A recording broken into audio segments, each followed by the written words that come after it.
Today I'm going to show you 3 reverb tricks that you can use as creative tools to bring to life in whatever style of music that you make. I'll even talk about this crazy vocal effect that I came up with after experimenting for hours and hours on a track that I was working on. Great producers know how to use reverb creatively. It's not just a tool that we use to put our music into spaces or to simply add an effect to an instrument or a vocal. It's an instrument itself. Sometimes using reverb creatively in a track is the last 10% that a track needs to really get it over the finish line to be ready to go. So here are 3 ways to help you get creative with your reverb to really make your track stand out. The first trick I really like to do is to create reverb layers with just parts of the vocal. Most of the time that means just taking a snippet and printing it, reversing that. I'm going to show you how I did it in a track. I did this remix for this artist named Lo Beaston, a song of hers called My Love Always. I released it under my DJ name Meta Baker. Right off the top I knew I wanted kind of a long intro. I wanted to take like a house approach to this track, so big 4 on the floor, long intro, but I wanted to keep it interesting without adding a ton to it. Let's take a look and see what I did with this vocal snippet. I don't remember which exact sample I found, but we're gonna go through the process and recreate it the same exact way. Basically what I did is I found a sample, something like this. So we're taking a part of a word. Let's take a look at this one. So we've got our vocal snippet. That's pretty dope. So what I did is I just pulled up one of my favorite reverbs, Valhalla Vintage Verb, and I decided to just run that snippet through the reverb and print it as is. We're gonna play with it first. So again, we're gonna take this snippet, we're gonna run it through reverb, make it last quite a while, like a few seconds. I want something bright here. Let's make it a more modern reverb sound, give it a more modern color. Gonna roll off some of the low end here. It's gonna make the reverb sound a lot more natural than having to EQ it and take the low end out after the fact. Turn the bass multiplier down just a hair. Gonna make the reverb tail modulate just a little bit. See how that sounds. That's pretty good. I want that to last longer. We're gonna up the decay, make the pre-delay a little bit less. Again, that pre-delay being the time between the sample and when you hear the reverb hitting. So we're gonna bring that down a little bit, bring the mix back so we can bring some of the purity of the sample back in. We're gonna render that. Let's hear the end of that sample here. Ooh, spicy. So that's how I created my reverb stem. I brought it back, as you can see here. I kicked off the song with this vocal sample. So we've got the sample happening now at the top of the track. I'm running it through LFO tool, which gives it a lot of bounce, right? It's gonna be in time with the song. So again, not a lot happening, but this vocal sample with the reverb tail and then reversing it adds a lot of vibe. If you could wait. And then we're in the song. Again, grab a snippet, run it through a reverb effect, print it, reverse it, bop it. Again, more often than not, you're gonna come up with something really, really interesting without having to add new instrumentation or play with a pre-existing part. Reverb trick number 2, play with the space itself in the track. So that's less about a specific instrument. That's more like what can we do with the space in the song to really bring out a transition and make a certain part of the song pop out even more. Ian Kirkpatrick, one of my favorite producers. He's worked with everybody. Selena Gomez, Chainsmokers, Dua Lipa. His Dua Lipa stuff is my favorite. He's talked a lot about violating space, which is the idea that you've got space in your track, you've got whatever reverb or delay is being heard or felt, you play with all of that. You can cut it off, bring it back in some way that seems like it'd be really jarring, but ends up being really impactful. I knew I wanted to do that to this track somewhere. I do it a few times, but there's a build near the end where I really wanted to suck the air out of the room. We're gonna see a very similar vocal sample that was run through reverb, and I reverse it again, but it's what I do after that in the most impactful moment of the build, and we kick right back into the final chorus.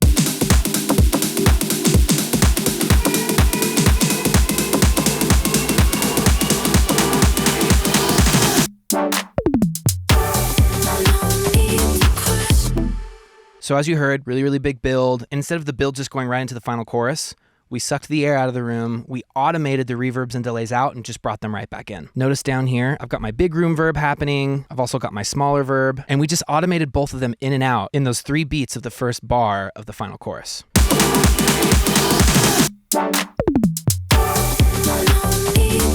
So there's the automation. Honestly, it's as simple as that, but it can be super, super impactful on transitions especially. It also puts the focus on whatever you're doing in the track that you want to call attention to. The more you can do that tastefully without overdoing it, you're going to pull your listeners in and out of your tracks more often, and it's going to be more intriguing. All right, reverb trick number 3. This one's really, really fun. This is a dual reverb effect where we've not only got these 2 reverbs doing different things, and we've got one of the reverbs in sync with the track doing this really, really rad call and response thing. This is a track I've been working on and off for like a while, for one of my favorite artists named Belle Jewel. It's just really kind of like haunting, ethereal, but pretty minimal pop track. And she has this really, really great voice. So I really wanted to feature her vocal in a couple different ways in this track. So in the first verse, again, it's really, really sparse, but we're gonna hear this call and response effect come in and out. So we've got one of these effects happening right now where in between lines in the verse, we're running the lead vocal through this effect and we've offset the effect so that it's doing this really interesting call and response thing. I just can't handle it. And I dug my... Ooh, scary, creepy ghosts. That's what that sounds like. In the best way. So I'm sending this vocal to this reverb effect. First, we've got it filtered. Wanted to take a bunch of the low end out and some of the high end out so that it felt kind of distant, right? We wanted to keep it behind the lead vocal. Then I've got Echo Boy up. You'll notice here in the middle under echo time, I've got an entire 4 beats of offset happening where once the vocal kicks through, you're not going to hear it until an entire 4 beats after. I just can't handle it. And I dug my... Rad. Okay. But of course, there's some other things happening. We've got Little Altar Boy. I've got it pitched up an octave and the formant turned all the way down. And lastly, I'm running it through, you guessed it, Valhalla Vintage Verb. Again, to keep the track feeling pretty sparse, I picked a gated reverb because this time we didn't want a big long reverb tail. We wanted to keep it pretty tight. So I kept the low end in it. The decay is super short, kind of a longer pre-delay again to give it this distant feeling. And it's rotisserie chicken, set it and forget it. You can run whatever vocal part you want through it and it's going to offset it by 4 beats, which in this song fills the gaps in between the vocals really, really nicely in an interesting way. I just can't handle it. And I dug my... Awesome. In the second part of this trick, I've got another reverb doing something a little bit different. So let's go a little bit later in the track. You're nothing but dirt under my nails. So this is actually pretty easy. What I did is I duplicated the first track that has all those effects on it. The EQ, Little Altar Boy, and Vintage Verb are the same. The only difference is what I did with the delay. We've still got this 4 beat offset happening in this first Echo Boy effect. But in the Echo Boy on the duplicated effect track, I've got this kind of crystallizer thing happening that's going to provide this really interesting, like analog-y air thing happening to give it a lot more vibe. Because now, in this build section, right after the verse, I wanted to level up the arrangement without adding anything. And so the intensity grows by adding this really interesting air that's all initiated by the vocal. All again. You're nothing but dirt under my nails. So here's what's happening. I'm going to mute the first vocal effect. Here's this air that's happening right here. Here's the air. You're nothing but dirt under my nails. You're nothing but dirt under my nails. Under my nails, under my nails. So again, you got the first verse. Dust you off my skin, no, I won't fall again.